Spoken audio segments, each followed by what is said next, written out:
নমস্কাৰ প্ৰিয় বন্ধু বান্ধৱীসকল, আপোনালোক সকলোকে স্বাগতম জনাইছো আমাৰ চেনেল eKuhipathলৈ। আমি GS 1 পেপাৰখনৰ এনসাৰ কি এক্সাম হোৱাৰ দিনাই আপোনালোকক আগবঢ়াইছিলো আৰু তাতে আপোনালোকে বহুতে CSAT পেপাৰখনৰ এনসাৰ কি প্ৰদান কৰিবৰ বাবে অনুৰোধ জনাইছিল। সো আপোনালোকৰ সেই অনুৰোধৰ প্ৰতি সন্মান জনাই আমি এই GS 2 পেপাৰখনৰ এনসাৰ কি আগবঢ়াব বিচাৰিছো। এইখিনিতে কৈ থওঁ যে ক্যালকুলেশন আৰু সম্পূৰ্ণ আমাৰ নিজা এনালাইসিস বা নিজা এনালজি ব্যৱহাৰ কৰি এনসাৰ কিখন প্ৰিপেয়াৰ কৰা হৈছে। So obviously there is chance of mismatching. গতিকে আপোনালোকৰ বিবেচনাত যদি আমাৰ এনসাৰ কিখনৰ কোনোবা এটা প্ৰশ্নৰ উত্তৰ শুদ্ধ নহয়ও তেতিয়াও আপোনালোকে অফিচিয়েল যিখন APSC দিব লগা এনসাৰ কি তাৰ বাবে অপেক্ষা কৰিবৰ বাবে অনুৰোধ জনালো। কমেন্ট বক্সত অযথা কাজিয়া কৰা বা আমাৰ প্ৰতি নেগেটিভ কমেন্ট কৰাৰ কোনো প্ৰয়োজন নাই। আপোনালোকে ইনিশিয়াল এটা এটলিষ্ট ৰেঞ্জ এটা এজিউম যাতে কৰিব পাৰে নিজে কিমানটো ৰেঞ্জত স্কোৰ কৰিছে তাৰ উদ্দেশ্য কৰি এনসাৰ কিখন আমি আপোনালোকৰ বাবে আগবঢ়াইছো। সেকেন্ড আৰু এটা প্ৰসংগ কৈ ল'ব বিচাৰিছো, আপোনালোকৰ বহুতে আমাক অনুৰোধ জনাইছিল বা আমাৰ পৰা এটা ষ্টেটমেন্ট আশা কৰিছিল যে APSC ফাৰ্ষ্ট পেপাৰখনৰ ষ্টেণ্ডাৰ্ড সম্পৰ্কে আমাৰ অভিমতটো কি হয়। সো আপোনালোকৰ দৰে আমাৰ বাবেও সেই কুৱেশ্যন পেপাৰখন আনএক্সপেক্টেড আছিল, কিয়নো আপোনালোকে নিশ্চয় দেখিছে আমি যিটো ফৰ্মেট ফলো কৰিছিলো আপোনালোকৰ বাবে ভিডিঅ'সমূহ প্ৰস্তুত কৰোঁতে তাত মেক্সিমাম ষ্টেটমেন্ট বেছ কুৱেশ্যনে আছিলে। গতিকে আমি আশা কৰিছিলো যে পূৰ্বৰ যিটো ফৰ্মেট তাতকৈ সো কল্ড UPSC পেটাৰ্ণ যিটো তেওঁলোকে গ্ল্যামাৰাইজ কৰি আছিল, যিটো তেওঁলোকে প্ৰমোট কৰি আছিল, সেইটো বেছিছত কুৱেশ্যন আহিব বুলি। সো আমিও কিছু আচৰিত হৈছিলো, আমাৰ বাবেও কিছু এইটো হতাশাদায়ক আছিল। বহুখিনি কুৱেশ্যন বেছিক পৰ্যায়ত আহিছিল, সেইখিনিও জনাটো প্ৰয়োজন। কিন্তু at the and of the day এইটো এছপাইৰেণ্টছ সকল যিসকলে এটলিষ্ট চিৰিয়াছভাৱে প্ৰিপেয়াৰ কৰি আছে তেওঁলোকৰ বাবে কিছু ডিপ্ৰেছিং আছিল বস্তুটো। আৰু আমি আশা কৰোঁ ভৱিষ্যতে এটলিষ্ট নেক্সট প্ৰিলিমছৰ পৰা APSC তেওঁলোকৰ যিটো কুৱেশ্যন ছেটিং ফৰ্মেট সেইটো আপগ্ৰেড কৰিব আৰু ষ্টেটমেণ্ট বেছ কুৱেশ্যনৰ পৰা আৰম্ভ কৰি যিখিনি জেনুইন কনচেপচুৱেলাইজ বস্তু হয় সেইখিনি যাতে তেওঁলোকে সুধিবলৈ আৰম্ভ কৰে, সেইটো এক্সপেক্টেশ্যন আমি APSCৰ পৰা ৰাখিছোঁ। আৰু লাষ্টত কাট অফৰ বিষয়ে আপোনালোকে বিভিন্ন মতামত আগবঢ়াই আছিল। বহুতে তেওঁলোকৰ নিজা স্ক'ৰ আমাক কমেণ্ট বক্সত জনাইছে বা ব্যক্তিগতভাৱে বা ইনবক্সত জনাইছে আৰু সুধিছে, সেইটো ক্লিয়াৰে হ'ব নহয়। সকলোকে ব্যক্তিগতভাৱে আমি উত্তৰ দিব পৰা নাই। আৰু আমাৰ বিবেচনাত আমি যিখিনি পল কৰিছিলোঁ, যদিও চেম্পল চাইজটো যথেষ্ট সৰু আছিল, কিন্তু তিনিটামান ফেক্টৰ কনচিডাৰ কৰি, প্ৰথমটো হৈছে CSAT পেপাৰখনৰ বাবে GSত যদিও ভাল স্ক'ৰ কৰিছে কোনোবাই, কিন্তু CSAT পেপাৰখনত তেওঁলোকে নেচেচাৰী কাট অফটো ক্লিয়াৰ কৰিবলৈ সক্ষম হোৱা নাই, তেনেকুৱা চিটুৱেশ্যনো হৈছে। দ্বিতীয়তে যদিও 75,000 প্লাছ কেণ্ডিডেটে এপ্লাই কৰিছিল, কিন্তু প্ৰায় 45 to 50% কেণ্ডিডেটহে এটেণ্ড কৰিছে এক্সামটো। চ' সেইটো এটা ৰিজন। আৰু অভাৰঅল তেনেকুৱা বহুতকেইটা ৰিজন কনচিডাৰ কৰি আমাৰ বিবেচনাত জেনেৰেল কেটেগৰীৰ বাবে আমি কাট অফ 110ৰ পৰা 115 সেইটো ৰেঞ্জত থকাৰ আশা কৰিছোঁ। হয়তো বহুতৰ বাবে এইটো বহুত কম যেন অনুভৱ হ'ব পাৰে, কিন্তু যথেষ্টখিনি ফেক্টৰ আছে। আৰু বাকী OBC বা SC ST বা EWS তেওঁলোকৰ বহুত বেছি ডিফাৰেঞ্চ আমি আশা কৰা নাই। 5ৰ পৰা 6 তেনেকুৱা ধৰণৰ ডিফাৰেঞ্চতেই ইটোতকৈ সিটো তেনেকুৱা ধৰণৰ ৰেঞ্জতেই কাট অফ থাকিব বুলি আমি ভাবিছোঁ। কিন্তু এইখিনিতে আমি ক্লিয়াৰ কৰি থওঁ, কাট অফৰ প্ৰেডিকশ্যনটো এইটো সম্পূৰ্ণ এটা এজাম্পশ্যন বেছড প্ৰেডিকশ্যন সদায় কৰা হয়। এইটোৰ সম্পূৰ্ণ এটা ৰেচনেলাইজেশ্যন কাৰো ওচৰত নাথাকে। আৰু আমি ব্যক্তিগতভাৱে যদিও আমাক বহুতে সোধে, কিন্তু আমি কাট অফৰ ভিডিঅ' কেতিয়াও কাট অফ এনালাইচিছ কৰি ভিডিঅ' প্ৰস্তুত কৰা নাই। এইটো আমাৰ কমফৰ্ট জনো নহয়। আৰু যিসকলে এটলিষ্ট 90+ স্ক'ৰ কৰিছে তেওঁলোকে মেইনছৰ বাবে প্ৰিপেয়াৰ কৰাটো পোনপটীয়াকৈ উচিত বুলি ভাবোঁ। অকল সেইসকল বুলিয়ে নহয়, বহুতে আমাক কমেণ্ট বক্সত সুধিছে যে মই ইমান স্ক'ৰ কৰিছোঁ, মই আকৌ প্ৰিলিমছৰ বাবে পঢ়োঁ, মোৰ স্ক'ৰটো কম হৈছে, প্ৰিলিমছৰ বাবে পঢ়োঁ নে মেইনছৰ বাবে পঢ়োঁ। কিন্তু আমাৰ বিবেচনাত সদায় CCৰ কাৰণে প্ৰিপেৰেশ্যনটো মেইনছ বেছ প্ৰিপেৰেশ্যনে হ'ব লাগে, যিহেতু MCQ বেছ প্ৰিপেৰেশ্যনখিনি লাষ্ট 3 মাহমান যদি থৰলি কৰা যায় কেৱল মাত্ৰ MCQৰে, তেতিয়াও যথেষ্ট হয় বুলি আমি বিবেচনা কৰোঁ। কিন্তু সদায় ডিচাইডিং ফেক্টৰটো মেইনছ আৰু মেইনছৰ মাৰ্কছটোৱে হ'ব। চ' এইখিনি আপোনালোকৰ বাবে আগবঢ়ালোঁ আৰু এতিয়া মূল বিষয়বস্তুলৈ প্ৰৱেশ কৰিব বিচাৰিছোঁ, এই GS 2 CSAT পেপাৰখনৰ এনচাৰ কি। ইয়াত আপোনালোকে দেখিছে আমি এইটো সেট ডি সেটৰ এনচাৰ কেইখন প্ৰদান কৰিম। আপোনালোকে নিজৰ কুৱেশ্যনখিনি তাৰ লগত কম্পেয়াৰ কৰি ল'ব। চ' ফাৰ্ষ্টতে এই মেথমেটিকেল চিম্বল প্ৰদান কৰিবলৈ আহিছিল 5 question mark 0 question mark 3 question mark 5 = 10। চ' এইটো আমাৰ বিবেচনাত শুদ্ধ উত্তৰটো হ'ব অপশ্যন বি, মাইনাছ প্লাছ আৰু মাল্টিপ্লিকেশ্যন। নেক্সট কুৱেশ্যন নম্বৰ 2ত সুধিছিল ইংলিছ ডিক্সনেৰীৰ পজিশ্যন ৱাইজ এৰেঞ্জমেণ্টৰ বাবে। চ' প্ৰিজ, প্ৰেইজ, প্ৰিচিংক আৰু প্ৰিচেপ্ট। চ' এইটো আমাৰ বিবেচনাত শুদ্ধ উত্তৰটো হ'ব 2 1 4 3, অৰ্থাৎ ফাৰ্ষ্টত আহিব প্ৰেইজ, তাৰপিছত আহিব প্ৰিচ, তাৰপিছত আহিব প্ৰিচেপ্ট আৰু লাষ্টত প্ৰিচিং। নেক্সট এৰে বুজাইছিল multiplication, বিৰে addition, চিৰে subtraction, ডিৰে equal to আৰু এফেৰে ডিভিজন। চ' কাৰেক্ট তাহাঁতৰ যিটো এনালজি কোনটো হ'ব সুধিছিল। চ' এইটো আমাৰ বিবেচনাত option A should be the correct answer.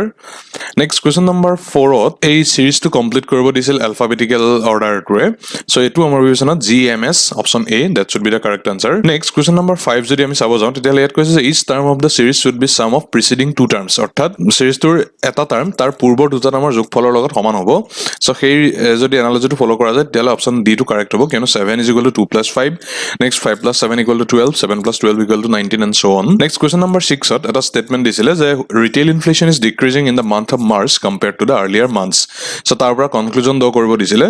So আমাৰ বিবেচনাত কাৰেক্ট কনক্লুজনটো হ'ব অপচন বি অৰ্থাৎ the rate at which prices of retail products increased in the months of January and February was more than the rate of increase in the month of March next question number 7 ইয়াতো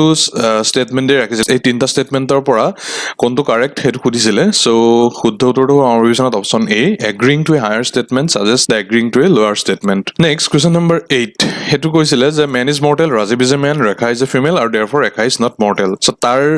যেটো হেগিডিৰ ৰেসপেক্টত যেটো প্ৰশ্ন খুদিছিলে so তাৰ হেতু আমাৰ বিবেচনাত শুদ্ধ হ'ব option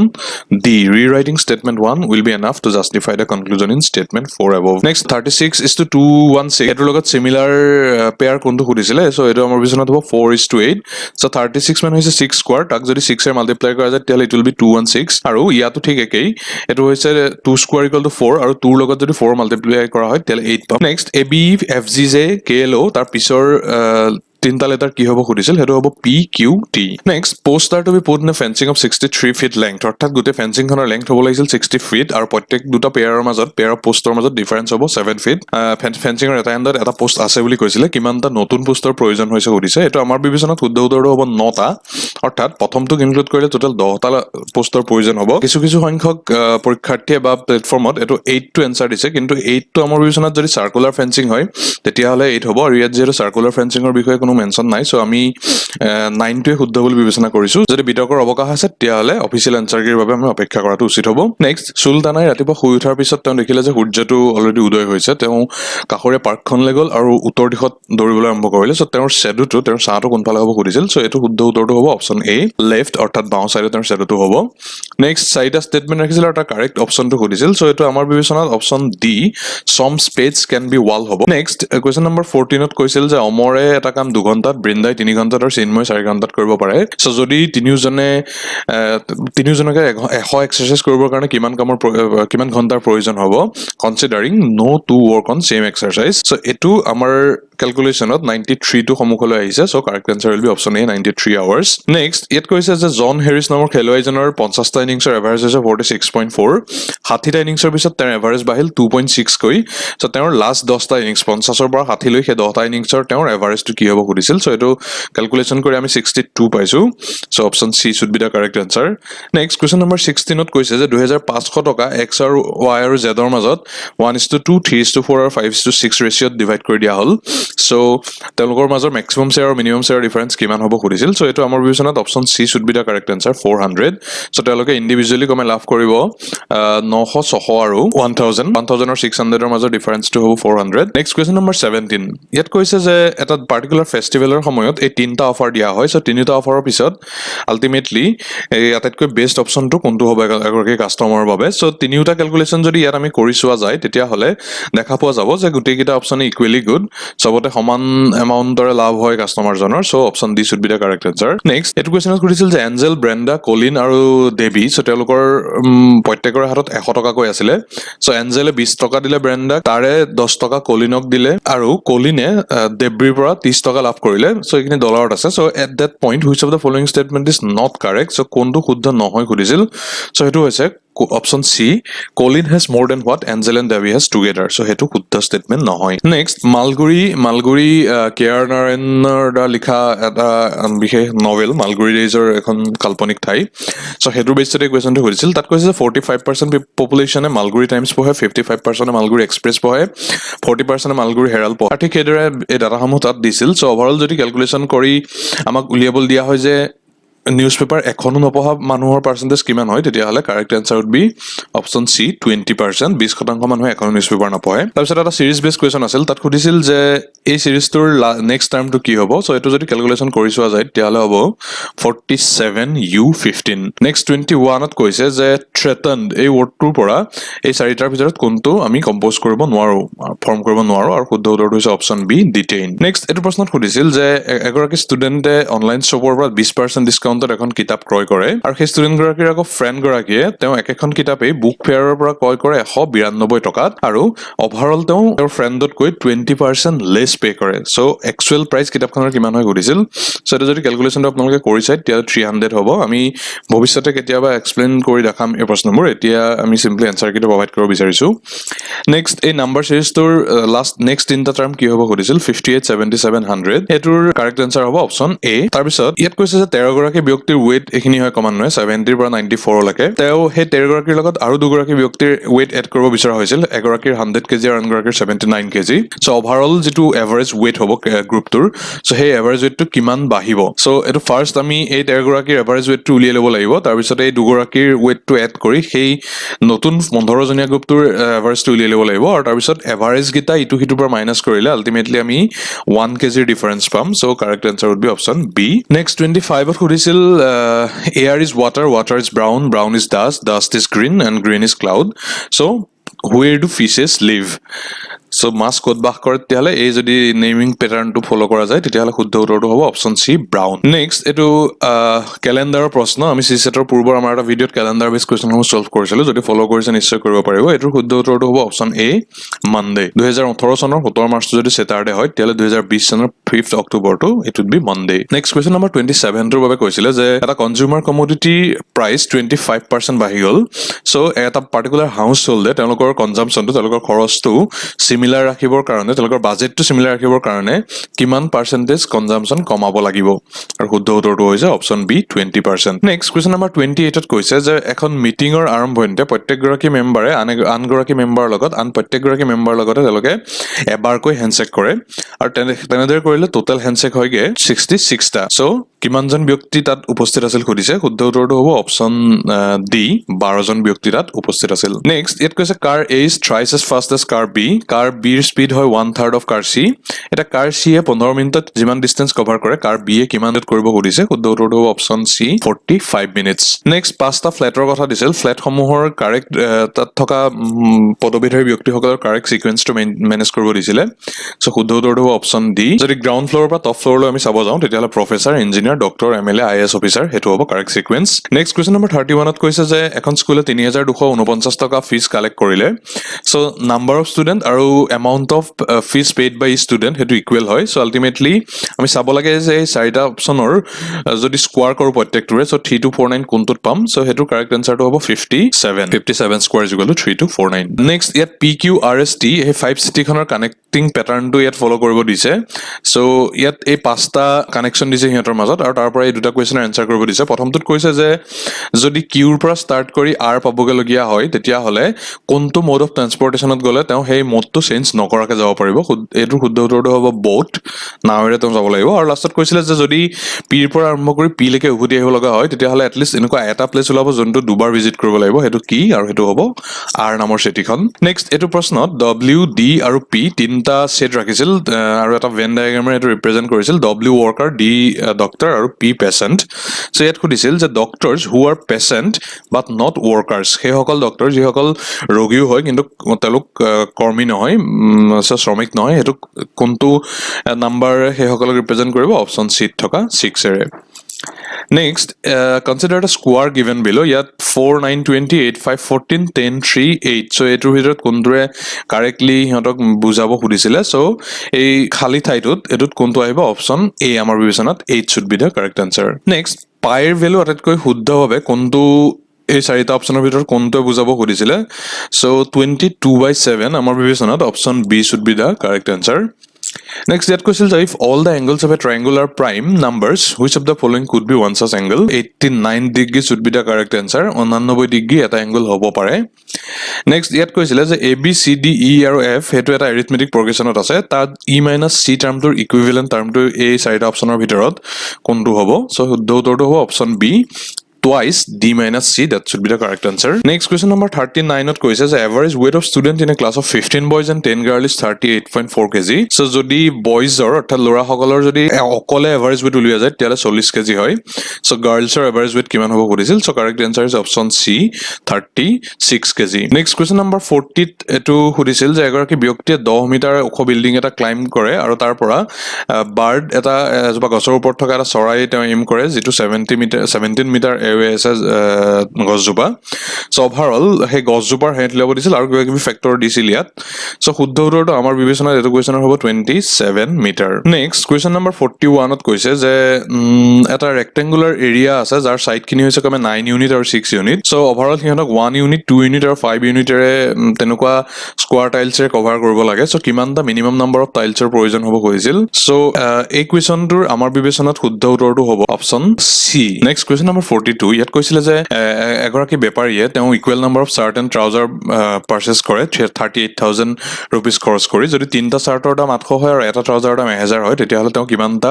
shirt purchase কৰিছে. শুদ্ধ উত্তৰটো আমাৰ বিবেচনাত হ'ব এইটো প্ৰশ্নৰ option B 30. Next question number 43 ইয়াত কৈছে এ বি চি ডি এনেকুৱা চাৰিটা নাম্বাৰ য'ত এ আৰু বিৰ এলচিএম বি হয়, বি আৰু চিৰ এলচিএম চি হয়, চি আৰু ডিৰ এলচিএম ডি হয়, তেতিয়াহ'লে এ বি চি ডি গোটেইকেইটাৰ এলচিএমটো কি হ'ব? সেইটো আমাৰ বিবেচনাত ডি টু অপচন কাৰেক্ট হ'ব. Option D, answer to D. Next এইখিনি কম্প্ৰিহেনশ্যন পৰ্চন আছে. সো এইখিনি আমি যেটো আমাৰ আন্ডাৰষ্টেণ্ডিং হেমতে সলভ কৰিছো. It can be different from APSC answer কি. সো আপোনালোকে এইটো ফাইনেল বুলি নকৰিব, প্ৰভিজনেল এটা আমাৰ এনালাইসিস. সো ফাৰ্স্ট প্ৰশ্নটোত খুলিছে হুইচ টাৰ্নছ এট এ ডিজিং পেজ. এইটো আমাৰ বিবেচনাত হ'ব দ্য কোৰ্স অফ হিষ্ট্ৰী. এইটো দুই একে ইকনমিক গ্ৰোথ বুলিও কৈছে. আমাৰ বিবেচনাত কোৰ্স অফ হিষ্ট্ৰী হ'ব. Let's wait for the official answer কে. Next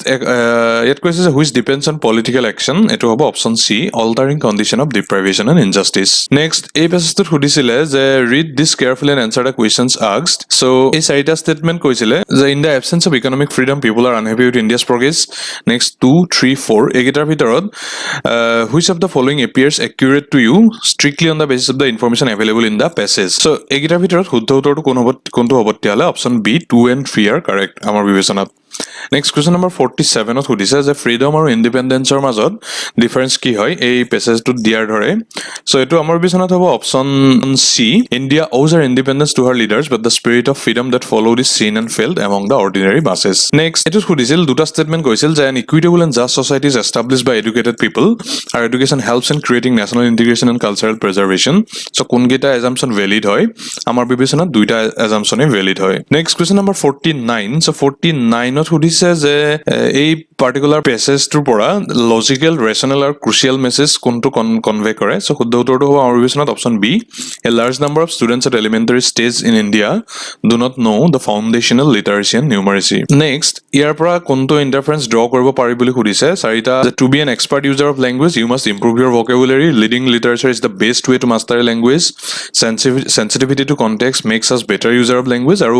right words in right context mark good writings. So choose the answer that fully and correctly represent. So আমাৰ বিবেচনাত হ'ব option A, 3 and 4 are correct and 1 and 2 are incorrect. Next ইয়াত কৈছিল যে skill of writing ডেভেলপমেণ্টৰ কাৰণে কোনটোৱে সহায় কৰিব. So আমাৰ বিবেচনাত এই চাৰিটাৰ ভিতৰত আটাইতকৈ যেটো প্ৰেডিক্টেবল অপচন, সো হেতু হ'ব option D, sensitivity two meaning, uses and context. Next ইয়াত গ্ৰেট থিংকাৰ ভল্টেয়াৰৰ বিষয়ে এটা প্ৰশ্ন আহিছিল. সো হেতুত কৈছিল যে তেওঁ ইণ্ডিয়াৰ বিষয়ে ওপৰৰ ষ্টেঞ্জাটো কৈছে, পেজেছটো কৈছে, তাৰ ভিতৰত কোনটোৱে তেওঁৰ সেন্টিমেন্টটো কাৰেক্টলি ক্যাপচাৰ কৰে. হেতু হ'ব আমাৰ বিবেচনাত option A, the great intellectual heritage of India since early days. Next ইয়াত আমেৰিকান সইল ইৰোজন ৰিলেটেড এটা প্ৰশ্ন আহিছিল. সো হেতুৰ জৰিয়তে কোনটো কাৰেক্ট এনসাৰ হ'ব সুধিছিল. আমাৰ বিবেচনাত হ'ব option C, it can become a more serious problem in the future. হেতুৱে এই গোটেই পেছেজটোৰ যিটো ধাৰণা তাক শুদ্ধভাৱে ৰিপ্ৰেজেণ্ট কৰে বুলি আমি বিশ্বাস কৰিছো. নেক্সট মিট ডায়েটৰ ৰিলেটেড এই প্ৰশ্নটোৰ আমাৰ বিবেচনাত শুদ্ধ উত্তৰটো হ'ব option C, cows and other herbivores will survive longer even after becoming old or injured. Next Indian কনষ্টিটিউশ্যনৰ ফাণ্ডামেণ্টেল ৰাইটছৰ ৰিলেটেড এই প্ৰশ্নটো আহিছিল. সো ইয়াত কৈছে যে issue raised in the above passage reflects badly on what. So আমাৰ বিবেচনাত ছ'চিয়েল বিহেভিয়াৰ এইটো হ'ব, পলিটিকেল চিষ্টেম অনলি বা ইণ্ডিভিজুৱেল বিহেভিয়াৰে নহয়. সো সোশিয়াল বিহেভিয়াৰ আমাৰ বিবেচনাত আটাইতকৈ শুদ্ধ উত্তৰটো হ'ব নেক্সট ইয়াত এই প্ৰশ্নটোত যেটো আটাইতকৈ ৰেচনেল এক্সপ্লেনেশ্যন হেতু বিচাৰিছিল সো আমাৰ বিবেচনাত এটো হ'ব option C history plays an important role in determining greatness হেতুৱে হ'ব লাগে নেক্সট ইয়াত পাব্লিক ৱেলবিং আৰু পাব্লিক গুডছৰ বিষয়ে ষ্টেটমেণ্ট আছিল সো সায়েন্সে কিদৰে পাব্লিকৰ উন্নতিৰ বাবে তেওঁলোকৰ ইন্টাৰেষ্ট ৱেলবিঙৰ বাবে কাম কৰিব পাৰে হেতু বিষয়ে ইয়াত উল্লেখ কৰিছিল সো আমাৰ বিবেচনাত সেই পেছেজটোৰ যেটো আইডিয়া হেতু ক্যাপচাৰ অপচন ডি থকা এ এন সি অৰ্থাৎ first statement science is universal and for entire humanity third statement science must be use for social and public good সেই দুইটাই কাৰেক্টলি এটো ইমপ্লাই কৰে বুলি আমি বিবেচনা কৰোঁ নেক্সট এটো পেছেজত খুদিছে basic philosophy inherent to the above quote of George Bernard ষ্টেটমেণ্টে তেওঁৰ যেটো কোট হেতু কাৰেক্টলি ৰিপ্ৰেজেন্ট কৰিব হেতু হৈছে option B knowledge enemy is supreme and the more we accumulate knowledge the more rich we become next ইয়াত school drop out ৰেটৰ বিষয়ে এই ষ্টেঞ্জাটো আছিল তাত তিনটা তেওঁলোকে ৰেমিডিয়েল একচন দিছিল তাৰ ভিতৰত কোনটো কাৰেক্ট চইচ হ'ব পাৰে খুদিছিল হেতু হ'ব অপচন এ কেৱল মাত্ৰ ফাৰ্ষ্টটো হে নেক্সট কোৱেশ্চন নম্বৰ 60 ইয়াত চাইল্ডহুড আৰু তাৰ চাইল্ডহুডৰ ওপৰত বুকৰ ইম্পেক্টৰ ৰিলেটেড আৰ্গুমেন্ট প্ৰদান কৰিছিল সো ইয়াত কোৱেশ্চন নম্বৰ 60 ত কৈছে যে above passage seems to argue that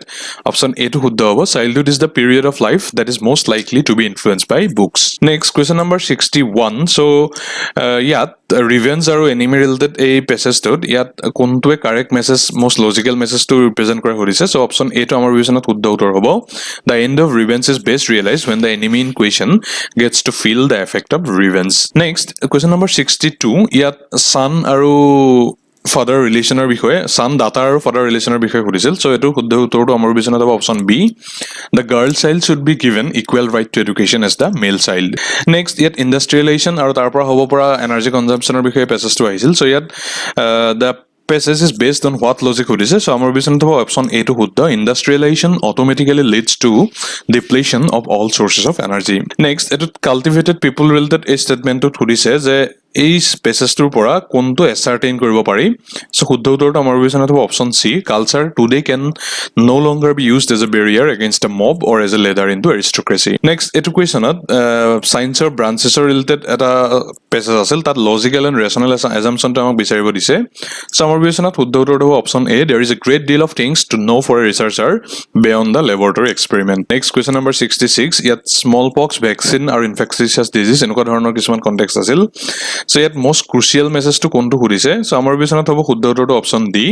we are to be always ready for new threats of infectious diseases next question number 67 ত খুদিছে যে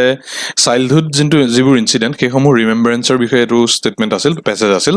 সো পেছেজটোৱে কাৰেক্টলি কোনটো এজিউম কৰে অপচন সি টো এজিউম কৰে people gradually forget incidents of childhood next ইয়াত কৈছে যে each of the following two items consist of four statement of this four statement two cannot be true but both can be false so দুটা শুদ্ধ হ'ব নোৱাৰে কিন্তু দুইটা ভুল হ'ব পাৰে so হেতুৰ বেসিছত ইয়াত চাৰিটা ষ্টেটমেন্ট কৈছে প্ৰথমটো হৈছে all animals are carnivorous some animals are not carnivorous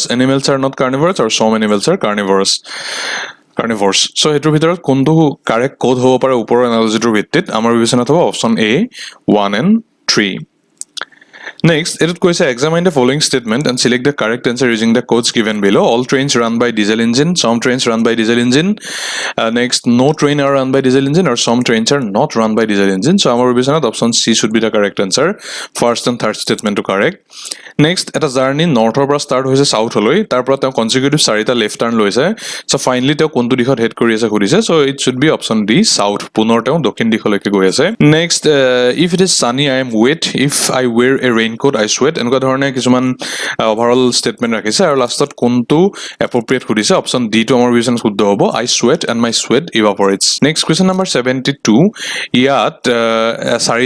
চাৰিজন ব্যক্তিৰ এটা কিউৰ কথা খুদিছে আৰু লাষ্টত কৈছে যে ফিমেল গ্ৰেজুৱেটৰে কিমানটো মিনিমাম নাম্বাৰ প্ৰয়োজন হ'ব কিউটো সম্পূৰ্ণ কৰিবৰ কাৰণে